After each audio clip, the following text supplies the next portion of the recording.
I thought I was her only husband, until two other men walked into her hospital room. The words echoed in my head long before they ever left my mouth. The day had started like any other, quiet, detached. I was drinking cold coffee in a cold apartment, staring through the floor-to-ceiling windows of our modern condo. Everything was glass, chrome, and gray. A perfectly curated emptiness, like the marriage I was still technically in. Emily hadn't slept here in 3 nights, said she needed space. I stopped asking questions a while ago. Space was something I had plenty of. My phone rang at 9:12 a.m., unknown number. I almost let it go to voicemail, but something tugged. I answered. "Is this Jack Reynolds? This is Dr. Lee from St. Vincent's Medical Center. Your wife, Emily, was in a car accident early this morning. She's stable but unconscious. We need you to come in." My mind didn't go blank. It went surgical. What happened? She was the passenger. The driver didn't stay. She's in room 403, ICU. I didn't ask more. I didn't panic. I just stood up, finished my coffee, and grabbed my coat. The drive to the hospital was uneventful. No traffic, no music, no thoughts that weren't just white noise in my head. A few years ago, I would have been crying, heart pounding, running red lights. Now, I just drove. Emily and I used to be in love, the kind where you think time won't touch you. We had dinner parties, plans, then came the distance. Her job, mine. Silence between us became a language we both understood. I parked in the underground garage and took the elevator up. The air in the ICU waiting area was stale and over-oxygenated. Everything smelled like antiseptic and quiet despair.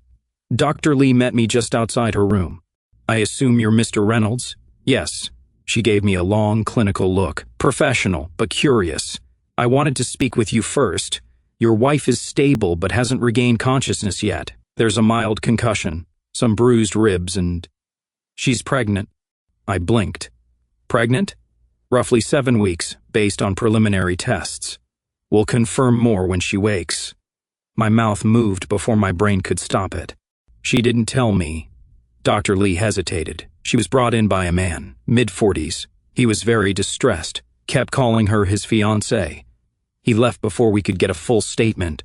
I felt something twist, low and sharp in my chest, but I didn't show it. She nodded. "We assumed he was the father, but when we checked her records..." "You're the listed spouse?" "Legally, yes." Dr. Lee gave a diplomatic smile. "I'll give you a moment." She left me standing in the hallway, staring at the door to room 403 like it might explode. Emily lay still beneath a thin white sheet. Machines beeped steadily around her, each pulse more rhythmic than our last year of marriage. Her face was pale, lips slightly parted, one wrist wrapped in gauze. I pulled a chair to the side of the bed and sat down. Not because I was overwhelmed, but because I needed to think. There was another man, maybe more. One had already come, and cried. He thought she was his fiancée. I looked at her face. Peaceful, almost angelic, the face I married. How many faces had she shown to others? 1,000 questions scratched at the inside of my skull, but I didn't ask any of them aloud. Instead, I folded my arms, leaned back in the chair, and stared. Fine, let's see how many men show up, and how long it takes for everything to fall apart. The next time I stepped into room 403, I wasn't alone. There was a man sitting beside her, late 30s, maybe early 40s. Sharp blazer over a t-shirt, like he wanted to look casual but expensive. His hand was wrapped gently around hers, thumb tracing slow, loving circles over her knuckles. "Hey, baby," he whispered, voice cracked with emotion. "I'm here. I'm not going anywhere." I stopped in the doorway. He didn't hear me at first. He was too busy brushing a strand of hair from her forehead, too busy kissing her wrist. I cleared my throat. He looked up. His eyes were wet, like he'd just wiped them dry. "Oh, sorry, I didn't realize anyone else was here." He stood, brushing invisible dust from his jeans. "Are you a friend of Emily's?" "Something like that," I said. Calm, smooth. He smiled, relieved. "I'm Chris." I took a step forward, still keeping my coat on. "Jack, not her husband, not Mr. Reynolds. Just Jack." Chris gave a quick nod and turned his eyes back to the bed. "It's hard seeing her like this. She's always so alive, you know?" I didn't answer. just stared at his hand still half holding hers. She told me she was going to file the papers next week, he went on, his voice quieter now, almost a secret. Said it was time, that she couldn't keep living two lives. My jaw twitched. He didn't notice. We were going to move in together, he said. Finally. We've been sneaking weekends for almost a year now. Last one was in Vermont. I rented a cabin. Fireplace, wine, no cell service. She said it felt like a real future. I nodded slowly. Sounds nice. He laughed, a little too loud for the ICU. Yeah, it was. She made this ridiculous French toast on Sunday morning, burned the hell out of it, but she was so proud. I ate every bite. My teeth ground together behind my smile. He looked back at her, voice softening again. I was gonna propose, the real way. Ring, champagne, everything. She said to wait until it was official. My hand clenched inside my coat pocket. He sniffed and stepped back. Anyway, sorry for dumping all that on you. Probably didn't need the whole story. No, it's okay, I said. Sometimes it helps to talk. He gave me a grateful nod. You seem like a good guy, Jack. She's lucky to have friends like you. I didn't answer. He leaned down and kissed her hand again. I'll come back tomorrow, Em. Don't scare me like that again. He walked past me and out into the hallway. I stayed. I moved to the chair he'd just been in and sat down slowly. The warmth of his presence still lingered on the seat. I looked at her, unconscious. Peaceful, almost smug. Vermont? I said, staring at her blank expression. French toast? My voice dropped to a whisper. How many lies can you fit into a weekend? I leaned back in the chair and folded my arms. Two men down. One crying, one confessing, and me. I wasn't sure what I was anymore, but I was done being the fool. Let the truth bleed out slow. I wasn't going to stop it. I was going to watch them burn. The next morning I came early. I sat by her bed, motionless, while the machines beeped steadily around us. Her eyelids didn't flutter. Her fingers didn't twitch. I wanted her to wake up and explain, and I wanted her to stay asleep so I could keep pretending this wasn't real. At 9:12 a.m., the door opened again. He was taller than the last one, clean-cut, neat beard. He looked like someone's idea of a dependable son-in-law, the kind who used coasters and ironed his shirts. In his hands, a stuffed bear, soft brown, with a pink satin ribbon tied around its neck. A tag dangled from it, handwritten in blue ink, "To our baby." He paused when he saw me.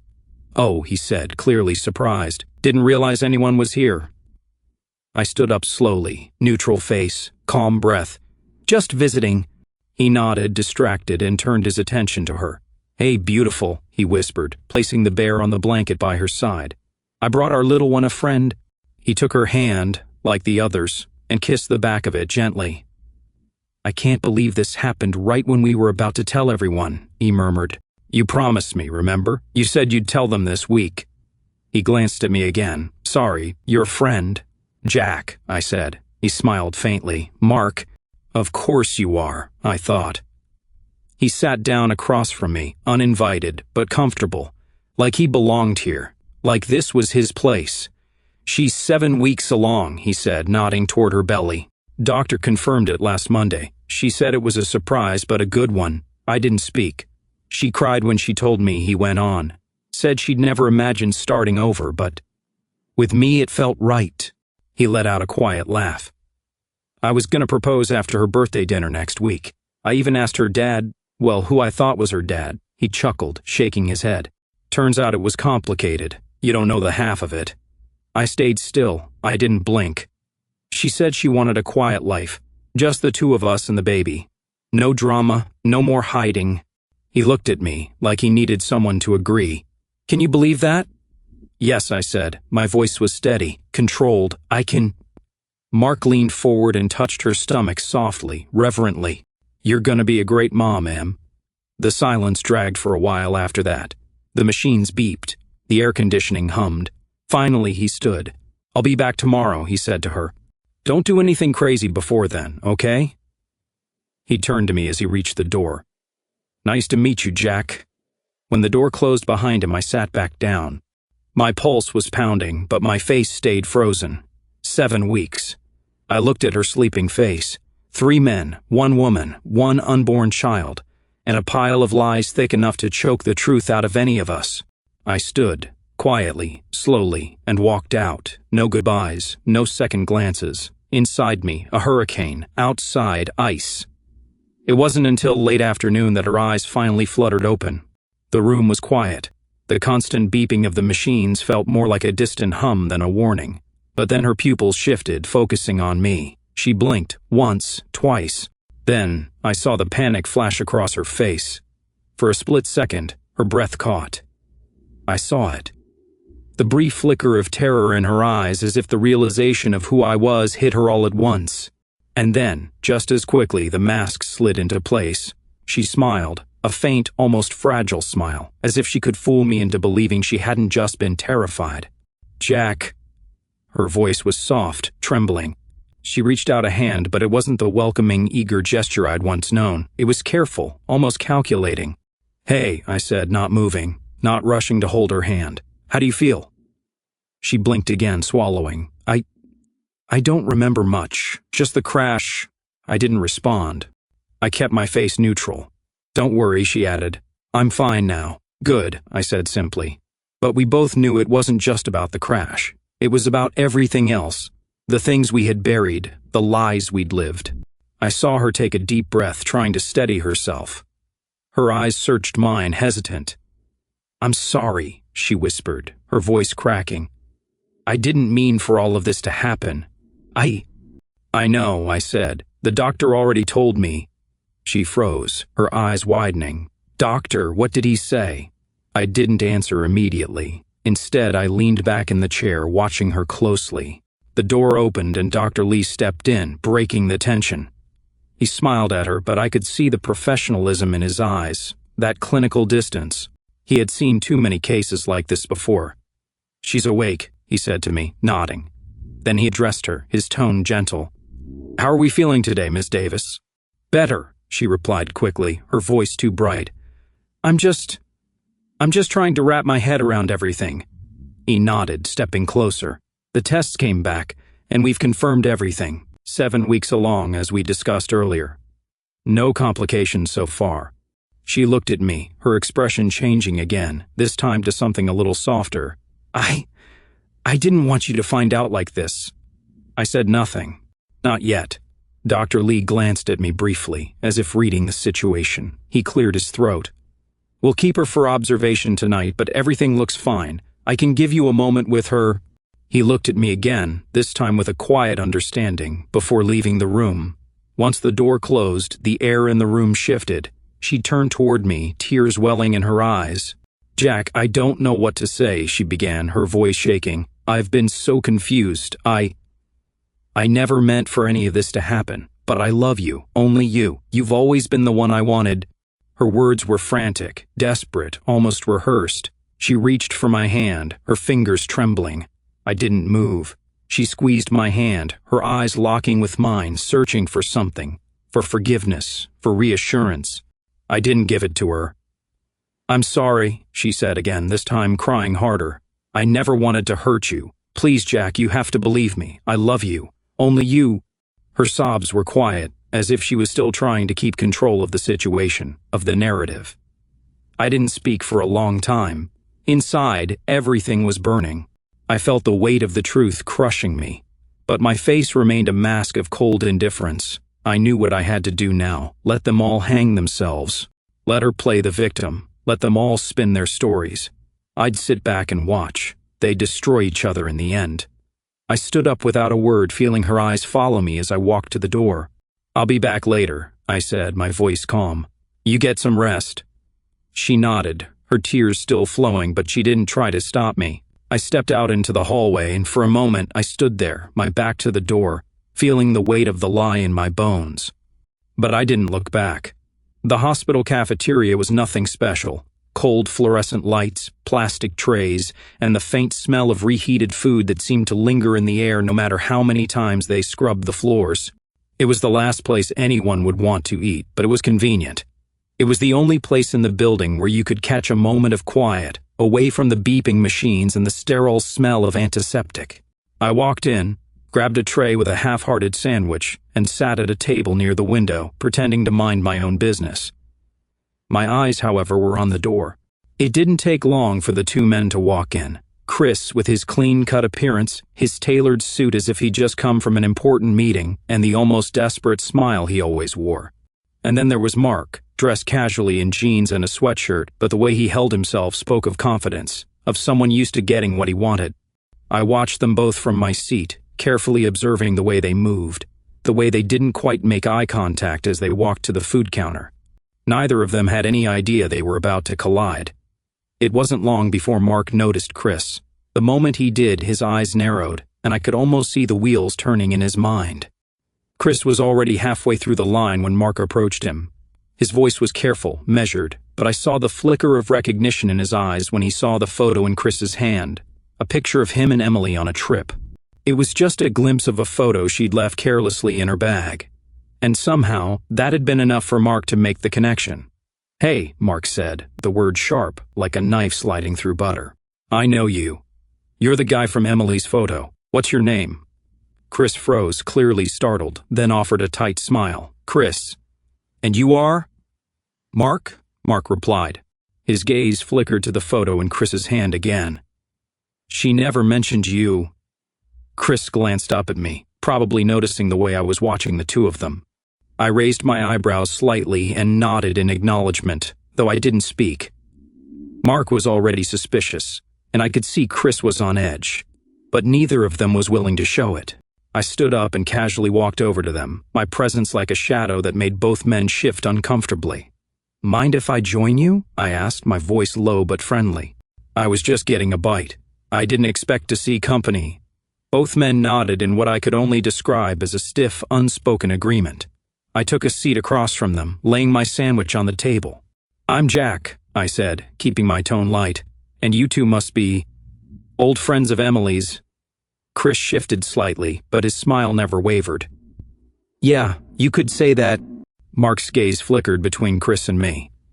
"How long have you known her?" he asked, his tone a little too casual. I leaned back in my chair and took a bite of the sandwich. "A while," I answered vaguely, "but it's interesting. It seems like we all have a different version of the story when it comes to Emily. How long have you two known her?" I could see the tension mounting between them. Mark's eyes were darker now, a hint of something ugly swimming in them. Chris, on the other hand, was still trying to maintain that air of calm, but it was slipping. "Not as long as you, I'm guessing," Chris said, his tone a little sharper than before. "But long enough." Mark's lips twitched. "Funny," he said, his voice colder now. "She never mentioned either of you. Funny how that works, right?" I didn't let the silence last for too long. "It's interesting," I said with a casual shrug. "Seems like Emily's got a way of keeping people in the dark. How many of us are there, I wonder?" Both men looked at me, a flicker of suspicion in their eyes, and for a brief moment, I could tell they were both thinking the same thing. "Is he in on it too?" Mark opened his mouth to say something, but Chris was quicker. "Maybe it's just a coincidence," Chris said with a tight smile, but the words sounded like they were meant to cover something more than just a coincidence. I nodded slowly. "Sure, maybe." The tension was palpable now. No more casual conversation, no more polite smiles. They were sizing each other up, weighing the truth of what they had just heard, and neither of them was willing to back down. The atmosphere had shifted from uncomfortable to hostile. "I think I'll leave you two to it," I said after a long, tense silence, standing up from the table. "Enjoy your meal." Neither man responded, and as I walked away, I could feel their eyes following me, their thoughts tangled in the same knot of suspicion and jealousy. As I reached the door, I turned back for just a second. The room was silent, save for the distant clink of trays and the hum of the fluorescent lights. The men were sitting across from each other, no longer exchanging pleasantries. The suspicion was there, like an invisible fog settling over them. They could feel it, too. The truth was beginning to slip through the cracks, and neither of them was ready to confront it, but they would, eventually. The air in the hospital room was thick with silence. Only the faint hum of the machines filled the space, a constant reminder of Emily's fragile state. I watched her as she lay there, her eyes fluttering open, and I could see the confusion and fear in them. She wasn't fully awake yet, but she was trying to piece together the reality of everything she had tangled up. "Jack," she whispered, her voice barely audible, yet it was still full of the kind of vulnerability she hadn't shown in months. I'm so confused. I don't know what to do. I leaned forward in my chair, my eyes never leaving her face. Her words felt rehearsed, but I played along. Take your time, Em. Just breathe. We'll figure this out. She squeezed my hand, eyes watery. I don't know who to trust. Everything's so messed up. Her eyes flickered for a moment, a brief hesitation, almost imperceptible, but I noticed it. For a split second, I allowed myself to feel something that I had been pushing aside, pity. But that feeling was quickly replaced by something far colder. This was a game for her, and I was watching her try to manipulate the pieces. She continued, her tone shifting slightly, like she was rehearsing a script. But you've always been there for me. I need you now more than ever. I stayed silent, keeping my face unreadable. She was playing her usual role, the distressed wife, the one who had every right to expect sympathy. But I wasn't going to fall for it. I know, Emily, I said, keeping my voice calm, careful. I'll help you, whatever you need. Her grip on my hand tightened, her voice almost pleading now. I don't want to lose you, Jack. I've made so many mistakes. I could hear it in her voice. Desperation, guilt, and the faintest hint of a lie, all tangled together. It was almost beautiful how she could twist the truth to suit her needs, but I was done believing in her lies. The next day, the scene shifted.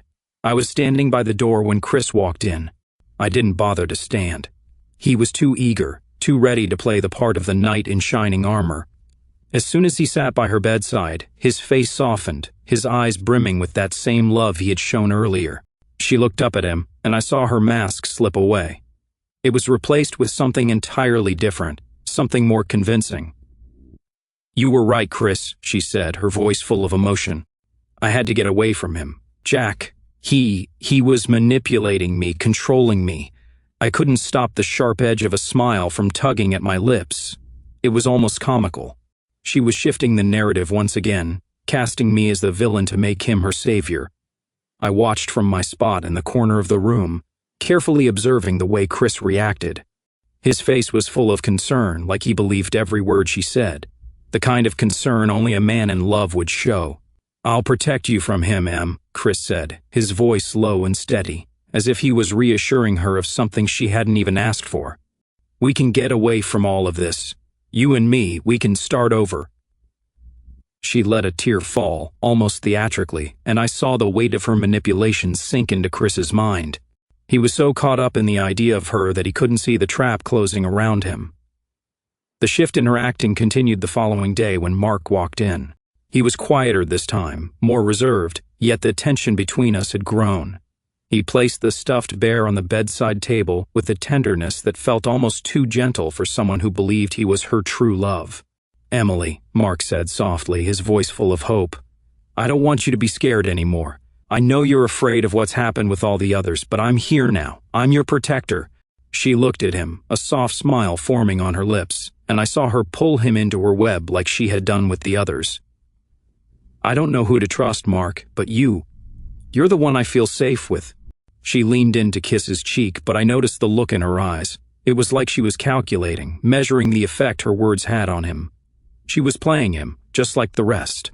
By the end of the day, I had seen enough. I couldn't keep watching her bounce between these men, manipulating each of them into believing she was the one they needed. But I wasn't going to confront her just yet. No, I needed something more. The next morning, while she was still asleep, I took the opportunity to search her things. I knew she wouldn't be expecting me to dig through her personal belongings, especially with everything going on, but I couldn't ignore the nagging feeling that something was missing. Some piece of the puzzle that she was deliberately hiding from me. I found it in her phone. Hidden away in a password-protected folder, there were text messages, long, intimate conversations with both Chris and Mark. They talked about plans for the future, their dreams, their confessions. They didn't know they were competing for the same woman, but the texts told a different story. As I scrolled through the messages, I felt the weight of each word. The lies, the deceit, the manipulation, all laid out in front of me. My hand trembled slightly as I saved copies of each conversation, knowing that this was my ammunition. I wasn't going to let her get away with it. I had a plan, and it was going to be beautiful. The final act, the one that would expose her, and the one that would set me free. But I wouldn't shout. I wouldn't scream. I wouldn't cause a scene. This wasn't about emotion. This was about facts, cold, hard facts. And when the time came, I would make sure everyone knew the truth. The quiet of the hospital room was pierced by the sound of footsteps, echoing in the sterile hallway. I stood at the door, waiting for them to arrive. My plan was simple, but it had to be executed with precision. No emotion, no shouting, just the truth laid out for them, one piece at a time. Chris walked in first, his face full of hope, the kind that comes when you believe you've won something. But there was no victory here, not for him, not for any of us. Mark followed closely behind, his eyes darting around nervously. Both men were confused, but neither was prepared for what was about to unfold. Emily, who had been lying in bed, propped up by pillows, looked up in shock as they entered. Her face drained of color. Her lips trembled as she glanced between the three of us, but she didn't speak. She didn't need to. The tension in the room was enough to speak volumes. I was calm. I moved slowly, deliberately, placing a thick stack of papers on the bed between us. She recoiled slightly, as if the weight of the truth was already too much to bear. Without saying a word, I began to lay out the evidence. First, the photos. Pictures of weekends, shared moments, hidden texts. I slid the first photo in front of Chris, a picture of him and Emily, taken during the weekend they'd spent together. I let the silence linger, watching as Chris's eyes widened, confusion quickly morphing into realization. Next, I placed the screenshot of Mark's text thread, showing their plans to meet up the following weekend. The dates lined up perfectly, each weekend overlapping with one of our own. And finally, I placed the screenshots of my own text with Emily, messages sent in between their visits, when she had been supposedly working through her issues. Dates matched, times matched. The pattern was undeniable. Her breaths were shallow now, her chest rising and falling rapidly as her face flushed red. She shifted uncomfortably in the bed, her hands twitching at her sides, but she couldn't bring herself to speak. I looked at the two men. "We're not enemies," I said quietly, the words laced with a calm fury. "We're all victims of the same lie." Chris's jaw clenched, his fists tightening at his sides. Mark, on the other hand, looked like he might collapse, his face pale and full of disbelief. They both turned to Emily, their eyes accusing, confused. She couldn't meet their gaze. Emily's tears started to fall, a slow trickle down her face. She opened her mouth to speak, but the words didn't come. Finally, when she could no longer hold it in, she broke down completely. I didn't mean for this to happen," she sobbed, her voice shaky. I wanted love. I wanted someone to care about me." Her words were muffled by her sobs, and she pulled the blanket tighter around herself, as though it could shield her from the weight of the situation. I stood still, watching her cry, feeling the anger twist inside me, but I refused to let it show. I had no sympathy for her, no more. "You wanted love?" I asked flatly, my voice cold.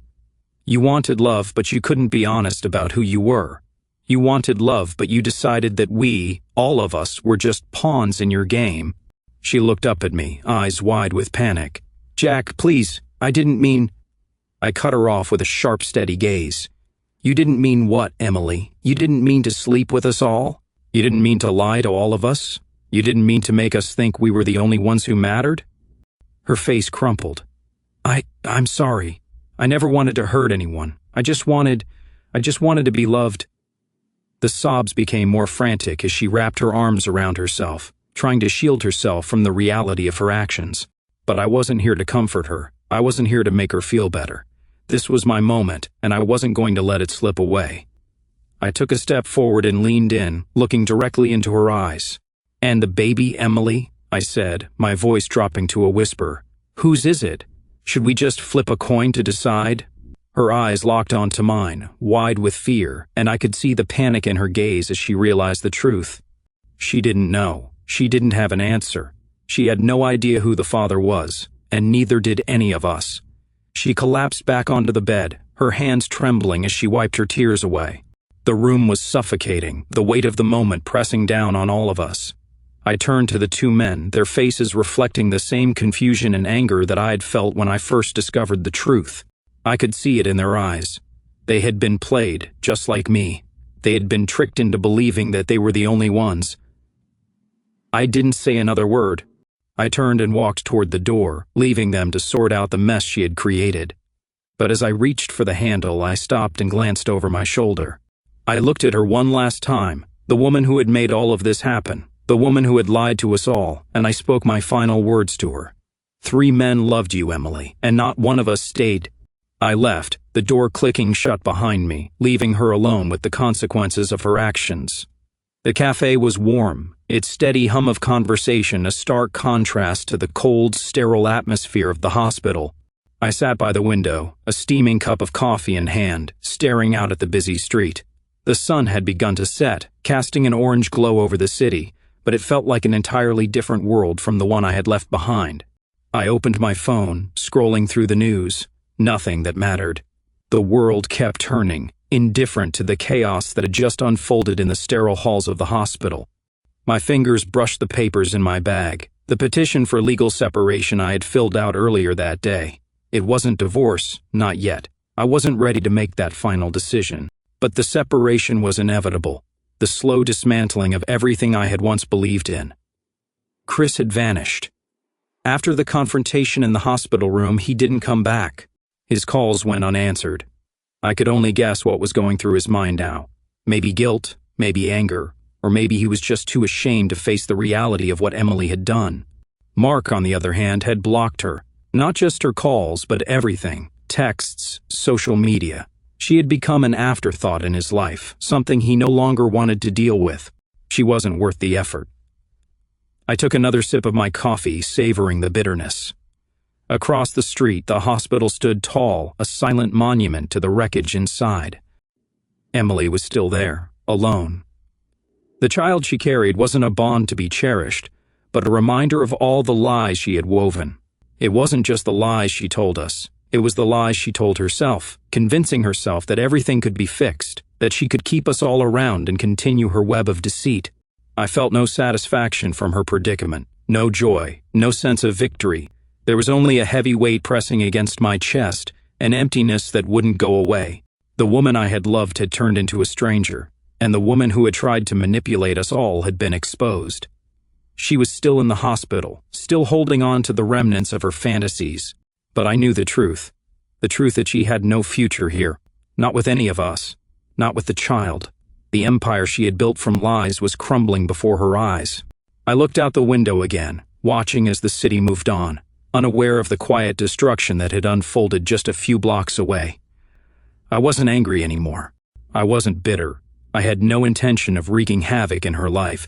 I had just given her a chance to face herself.